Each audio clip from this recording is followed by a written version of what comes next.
Salut, c'est Trado, content de vous retrouver pour la préparation de la semaine de trading sur indice et euro-dollar. On commence par le France 40, équivalent en CFD du CAC 40. On voit que nous sommes suspendus, perchés entre les résistances et les supports. Sur cette unité de temps, il y a peu à faire avant de revenir sur le support journalier des 6272-6190 ou alors passer au-dessus de la résistance hebdomadaire des 6690-6635 si on est acheteur. Si on est vendeur, le plus simple c'est d'attendre un signe de faiblesse sur cette même zone des 6690-6135 puisque c'est une zone de résistance tracée sur l'unité de temps supérieure qui a donc suffisamment de force théoriquement pour s'imposer à la tendance en données journalières. Et justement, cette tendance en données journalières s'est subitement dégradée puisque si on est toujours en tendance de long terme sur cette unité de temps qui oscille avec la M200 qui monte, on est en dessous de la M50, en dessous de la M20, en dessous de la M7, autrement dit la tendance de fond, la tendance générale et la tendance de court terme ne sont plus haussières. Dans ces conditions, encore une fois, les suiveurs de tendance sont un petit peu tiraillés entre la tendance de long terme qui est encore haussière et puis les autres tendances qui ne le sont pas. On ne peut pas véritablement choisir une direction logique. C'est pour ça, encore une fois, que il faudrait attendre normalement que cela se décante, soit en clôture de la résistance journalière, au-dessus de la résistance journalière et hebdomadaire, je l'ai déjà dit, soit en cas d'échec sur cette zone des 6690-6135. Et je le répète, toujours la possibilité d'acheter sur le support journalier 6272-6190 si on a un biais qui est haussier. Si on regarde les bougies Aiki Nashi pour voir et juger de la pression du moment, on voit que la pression est baissière avec des bougies rouges surtout sans mèche haute, ce qui montre encore une fois que la main est plutôt au baissier pour l'instant.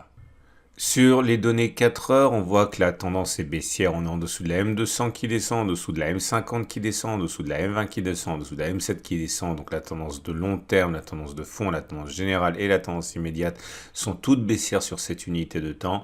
Les traders qui cherchent à se mettre dans le sens de la tendance vont donc essayer de spéculer à la baisse, soit en cas de retour sur la résistance H4 des 65, 73, 65, 68, soit en cas de cassure du support H4 des 63, 59, 63, 48. Ceux qui veulent plutôt acheter seront sans doute inspirés par un retour sur le support tracé sur l'unité de temps supérieure, à savoir les 62, 72, 61, 90 déjà évoqués. Regardez les bougies Aiki Nashi et comme vous en doutez, la pression est baissière avec des bougies rouges et surtout des bougies sans mèche haute qui montrent la mainmise des baissiers sur le France 40. On passe à l'Allemagne 30, équivalent en CFD du DAX, pour constater que la tendance, en fait, si on regarde la tendance de long terme sur cette unité de temps est toujours haussière, comme pour le France 40, avec des cours au-dessus de la M200 qui montent. Par contre, la situation est beaucoup moins reluisante pour les tendances plus courtes, avec des cours en dessous de la M50, en dessous de la M20, en dessous de la M7. Heureusement, celles-ci sont plates plutôt que descendantes, donc la tendance de fond, la tendance générale et la tendance immédiate sont plutôt neutres, on va dire. On est sur une zone ici qui pourrait intéresser les acheteurs. Il s'agit du support 15 475, 15 275, je vais le corriger tout de suite, et un signal haussier sur cette zone pourrait inciter les traders qui ont un biais haussier à entrer. Autre solution, attendre que l'on clôture au-dessus de la résistance 15 800, 15 750, c'est-à-dire au-delà de l'obstacle. Troisième solution, si on va chercher le support hebdomadaire des 14 820, 15 160, des traders haussiers pourraient en profiter. Ceux qui par contre ont un biais baissier attendent un échec sur la résistance, un nouvel échec sur la résistance hebdomadaire des 15 800, 15 750, puisqu'on voit que les deux précédentes fois, même les trois précédentes fois, ont été fatales aux haussiers. Et nous avons pour l'instant des bougies Aiki Nashi qui ne donnent pas de véritable direction, bien que ce soit quand même plutôt baissier que haussier. Vous voyez, avec des bougies rouges sans mèche haute, la pression est là, donc avantage, on va dire, plutôt au baissier. On regarde ce qui se passe sur les données 4 heures. Les données 4 heures témoignent d'une absence de conviction en termes de tendance. On voit que la M200 est plate, la M50 est plate, donc la tendance de long terme et la tendance de fond sur cette unité de temps sont neutres. Par contre, attention, hein, la M7 est descendante, la M20 est descendante, donc la tendance immédiate et la tendance générale sont baissières. Ceci est contrebalancé par le fait que nous soyons sur des supports, en particulier le support journalier des 15,465, 15,275 qu'on a mentionné tout à l'heure et qui est un support tracé sur l'unité de temps supérieure, donc des traders haussiers chercheront peut-être à profiter d'un effet de rebond hein, sur cette zone comme il y en a eu précédemment sur cette unité de temps. Ceux qui veulent acheter donc ont cette solution. L'autre solution serait d'attendre une clôture au-dessus de la résistance des 15 800, 15 750. Ceux qui veulent spéculer à la baisse par contre attendent sans doute que soit l'on casse et que l'on clôture en dessous du support journalier qu'on vient de mentionner, soit que l'on échoue une nouvelle fois sur la résistance 15 800, 15 750. Les bougies Aiki-Nashi montrent que la pression est surtout du côté des baissiers avec des chandeliers rouges et sans mèche haute.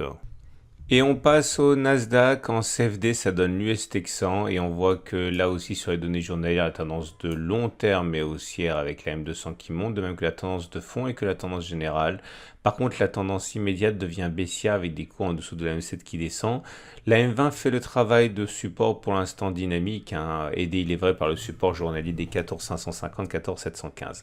Les traders qui ont un billet haussier peuvent éventuellement tenter d'acheter sur cette zone. Ils mettront classiquement un stop loss en cas de cassure de cette zone de manière significative. Autre solution, attendre un retour sur le support hebdomadaire s'il devait intervenir à 14,030, 14,080 ou une clôture au-dessus de la résistance journalière des 15 000, 14 911. Ceux qui veulent spéculer à la baisse doivent se méfier car il n'y a pas de support de résistance tracée sur une unité de temps supérieure. Spéculer à la baisse sur la résistance des 15 000, 14 911 est un peu plus dangereux puisqu'il s'agit d'une résistance sur la même unité de temps que la tendance qui est haussière, donc elle risque d'être bousculée. Il vaut mieux regarder les bougies Aiki-Nashi pour voir la pression en place et elle est plus baissière que haussière avec 3 bougies rouges et la dernière, celle qui est en formation actuellement, hein, qui est une bougie sans mèche haute. On regarde les données 4 heures. Et pour les données 4 heures, on voit que les choses sont effectivement assez difficiles en termes de tendance. On est en dessous de la M7, en dessous de la M20, en dessous de la M50 qui descendent. Fort heureusement, on est sur un support journalier. Un support journalier, c'est-à-dire un support tracé sur une unité de temps supérieure qui a donc la possibilité de s'imposer à la tendance. Les traders qui sont aussi attendent justement hein, une bonne raison d'acheter sur ce niveau. Généralement, ils mettront un stop loss en cas de clôture en dessous de ce même niveau ou alors que l'on passe et que l'on clôture au-dessus de la résistance journalière. Ceux qui ont un biais baissier attendent justement l'inverse, hein, que l'on clôture en dessous de ce support journalier actant la cassure du support ou alors que l'on échoue à nouveau sur la résistance journalière puisqu'il s'agit, on l'a compris, d'une résistance tracée sur une unité de temps supérieure. La bougie Aiki-Nashi montre que la pression est baissière puisque nous avons des bougies longues, des bougies rouges et surtout des bougies sans mèche haute qui montrent bien la pression toxique sur les données 4 heures pour le Nasdaq. Et on passe au Dow Jones. Sous sa forme CFD, ça donne le Wall Street. Et on voit que nous sommes en train de souffrir au contact d'une résistance hebdomadaire. C'est le 35 080, 34 770. La tendance est toujours haussière pour le long terme avec des cours au-dessus de la M200. Par contre, la tendance de fond, la tendance générale et la tendance immédiate sont plutôt neutres avec des courbes qui sont soit plates, soit lentement haussières. Globalement, c'est, on va dire, plutôt discuté. Ceux qui ont un biais haussier au regard de la M200 peuvent décider d'acheter, mais ça sera sans doute en cas de clôture au-dessus de la résistance hebdomadaire et 35 080, 34 70, ou alors en cas de retour sur cette zone journalière ici, le support qui... Et ce support pourrait effectivement intéresser les traders qui ont un biais haussier. Ceux qui veulent spéculer à la baisse attendent plutôt, hein, on l'a déjà dit, que l'on échoue sur cette zone de résistance hebdomadaire puisque c'est une zone tracée sur une unité de temps supérieure qui a donc la possibilité de s'imposer à la tendance tracée sur les unités de temps journalières. On regarde tout de suite les données 4 heures. Et effectivement, les données 4 heures font état d'une tendance qui est vraiment indécise avec des cours au-dessus de la M200, mais cette M200 est plate. La tendance donnée par la moyenne mobile à 50 périodes est également difficile à établir car on est en dessous de cette M50, mais elle est également légèrement ascendante. Seule la tendance immédiate est baissière, de même que la tendance générale qui est baissière, puisqu'on est au-dessus de la M7 et de la M20 qui descendent. Et dans ces conditions, ceux qui veulent donner la priorité aux achats attendent que l'on revienne sur le support H4 des 3480-3400 ou que l'on clôture au-dessus de la résistance hebdomadaire 35080, 34770. Inversement, ceux qui veulent spéculer à la baisse attendront que l'on casse le support H4, c'est-à-dire qu'on casse l'obstacle à la baisse en clôture ou alors que l'on échoue sur la résistance hebdomadaire des 35080, 34770. La tendance, on peut le voir à travers les bougies Aiki-Nashi, est mal engagée pour le Wall Street avec des bougies rouges, des bougies longues et des bougies sans mèche haute. C'est clairement les baissiers qui tiennent le marché pour l'instant sur cette unité de temps. Et on termine ce tour d'horizon avec l'euro-dollar. L'euro-dollar en données journalières montre que la tendance est baissière avec des cours sous la M200, sous la M50, sous la M20, sous la M7. Tendance de long terme, tendance de fond, tendance générale, tendance immédiate, toute baissière. Et nous avons une situation où les traders qui veulent entrer dans le sens de la tendance attendent sans doute que l'on casse et que l'on clôture en dessous de ce support journalier des 1,1771, 1,1776 pour profiter d'une baisse encore plus prononcée de l'euro ou un retour sur la résistance journalière des 1,1876, 1,1881. Les acheteurs préféreront peut-être attendre que l'on revienne sur un support tracé sur une unité de temps supérieure, éventuellement les 1,1607, 1,1658. Les données Aiki-Nashi nous montrent que la pression est plutôt baissière avec des bougies rouges et sans mèche haute. On regarde pour terminer les données 4 heures. Et il ne me semble pas sur les données 4 heures que les repères graphiques soient vraiment différents de l'unité de temps supérieure. On a donc dans cette situation de tendance plutôt baissière, deux solutions. Spéculer à la baisse dans le sens de la tendance en attendant une cassure du support journalier des 1,1771, 1,1776 ou un retour sur la résistance journalière des 1,1876, 1,1881. Deuxième solution pour les acheteurs, attendre que l'on vienne sur le support journalier puisque c'est un support tracé sur une unité de temps supérieure pour tenter un achat. Voilà ce qu'on pouvait dire. J'ai oublié les bougies Aiki-Nashi, bon pas de surprise, c'est plutôt rouge, c'est plutôt baissier, mais la présence de mèches hautes et de mèches basses relativise la pression baissière. Voilà ce qu'on pouvait donc dire sur les indices et l'euro-dollar. J'invite à retrouver à la fin de cette vidéo l'analyse technique de moyen et de long terme sur les indices, sur les cryptos, et également l'analyse technique crypto et actions que vous retrouverez juste à la fin. Et je vous donne rendez-vous la semaine prochaine pour la mise à jour.